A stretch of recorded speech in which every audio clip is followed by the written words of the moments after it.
With Danny and of course Dr. Tony Huge, and I wanted to ask, how do you know how stem cells are, whether they're real or not?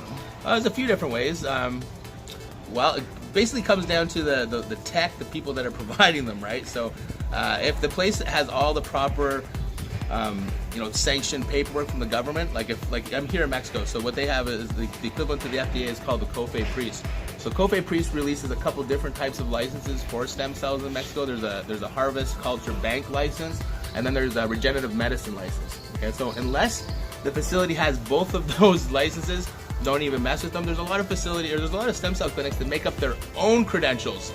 They're like, these stem cells, this doctor has been approved on a 2 or 3 day course, and anyway, so that's one way. You can just look at the paperwork. You can try to meet with the people and see their tech if it's possible, but a lot of these operations don't let you do that. You can actually visibly kind of check the stem cells, okay, when they come out of the off ice, or when they come out of the liquid nitrogen. They colonize together, okay? When you look at it in the bottle, they'll group together. It's like little communities of stem cells. So you can kind of see that action's going on. If there wasn't any of that, you'd really have to question it. And then the other ways, there's actually equipment you can get, cell counters and inverse microscopes. Okay, that's probably the best way. RegenMX, we're going to be trying to get that equipment. It's very expensive, but ideally, that'd be a great option if you could look under the inverse microscope, like take a little sample from the actual stem cells that you purchased, put it on a slide, look at an inverse microscope, see them all living, and then you can also do a cell count. There's also another cell counter that can tell you about their viability as well. So there is some tech out there that can do the job. I'm telling you, most places are, I don't know one place that's operating that's providing that service for their clients. So you're basically coming down to, if the paperwork's right, and if you believe these people that they have the right MSCs.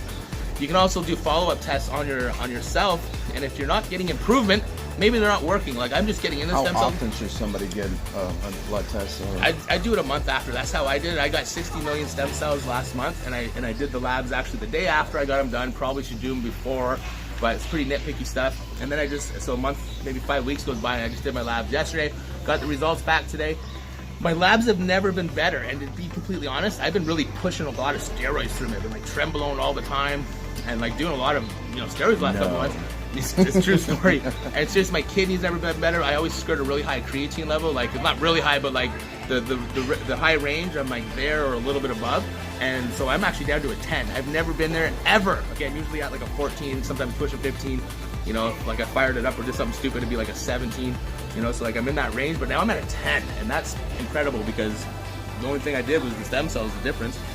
And my lab's just approved across the board too, so that'd be another way you could check the data on yourself and see if there's been some improvements. And it'd be a really easy way to tell with the joints and the knees, if there's improvement on those over the weeks to come after the. So where can they research your?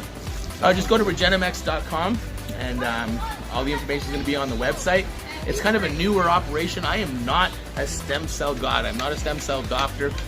I've just been learning about this out of pure curiosity. We've had the growth hormone clinic running for 5 years, so this is kind of a next step in. This is regenerative medicine at its best, actually, when you get into the stem cells. So for bodybuilding applications is where my mind started to wander with this stuff, and then we all have friends and family that we'd like to help with all different types of medical conditions.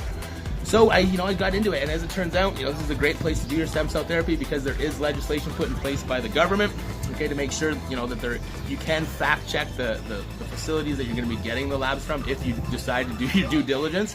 There's a lot of people out there that just listen to whatever people tell them. There's people telling them they're going to give them stem cell implants and all these weird stuff. It's not even true.